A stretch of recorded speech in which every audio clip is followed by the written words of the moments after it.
বিকাশ agent agent সিম নিতে কি কি প্রয়োজন হয় তা আজকে আমরা জানবো। নতুন একটি সিম, যে সিমে অ্যাকাউন্ট নেই, দোকানের ট্রেড লাইসেন্স থাকতে হবে। ট্রেড লাইসেন্স এবং সিম একই ব্যক্তির এনআইডি কার্ড দিয়ে থাকতে হবে। আর যা যা লাগবে: পাসপোর্ট সাইজের 2 কপি ছবি, এনআইডি কার্ডের 2 কপি ফটোকপি, টিন সার্টিফিকেট। যে বিকাশ এজেন্ট সিমটি নিবে তার নামে টিন সার্টিফিকেট থাকতে হবে অবশ্যই।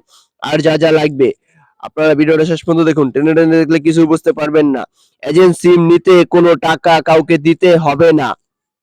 বিকাশ এজেন্ট সিমের কমিশন: এজেন্ট সিম থেকে ক্যাশ ইন করে টাকা পাঠানোর জন্য প্রতি হাজারে 3 টাকা 75 পয়সা। কাস্টমার তার বিকাশ থেকে ক্যাশ আউট করলে আপনার এজেন্ট সিমে 4 টাকা কমিশন প্রতি হাজারে আপনি পেয়ে যাবেন। আর যা যা থাকছে অবশ্যই জানতে হলে ভিডিওটা শেষ পর্যন্ত দেখতে হবে, টেনে টেনে দেখলে কিছু বুঝতে পারবেন না। আরেকটা কথা বন্ধুরা, আমি কিন্তু অনেকদিন পর আপনাদের মাঝে আবার ভিডিও নিয়ে চলে আসছি। ঠিক আছে, আপনারা কিন্তু আমাকে আবার আগের মতো ভালোবাসা দিবেন, আবার আগের মতো সাপোর্ট করবেন। আরেকটাই কথা, আর কিছু না, চ্যানেলটা সাবস্ক্রাইব করে দিবেন আর দ্রুত এই ভিডিওটা শেয়ার করে দিবেন। যারা বিকাশ দোকান দিতে যাচ্ছেন তারা জানে। এজেন্ট সিমের অসুবিধা সুবিধা: প্রথম আমরা জানবো সুবিধা। বিকাশ প্রতিদিন বিকাশ ডিওসি সার লেনদেন করতে হবে সর্বনিম্ন 5,000 টাকা।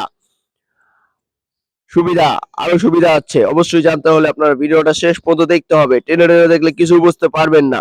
এজেন্ট সিম থেকে সুবিধা হলো, আপনার সিমে ব্যালেন্স না থাকলে আপনি প্রতি ডিওসির কাছ থেকে ব্যালেন্স নিতে পারবেন, কাস্টমারদের দেওয়ার নাম্বার টাকা পাঠাতে পারবেন। আর আপনার এজেন্ট সিমে অতিরিক্ত ব্যালেন্স জমা হইলে আপনি ডিওসির কাছ থেকে ব্যালেন্স ট্রান্সফার করে দিতে পারবেন।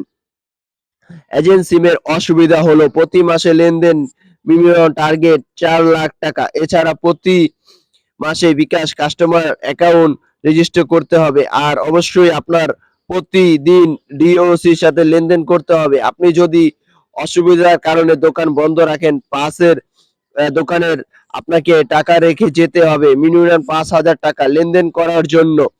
ঠিক আছে, আর যেগুলো আছে অবশ্যই আপনারা জানতে হলে ভিডিওটা শেষ পর্যন্ত দেখতে হবে। আমার চ্যানেলটা দ্রুত সাবস্ক্রাইব করে দিতে হবে।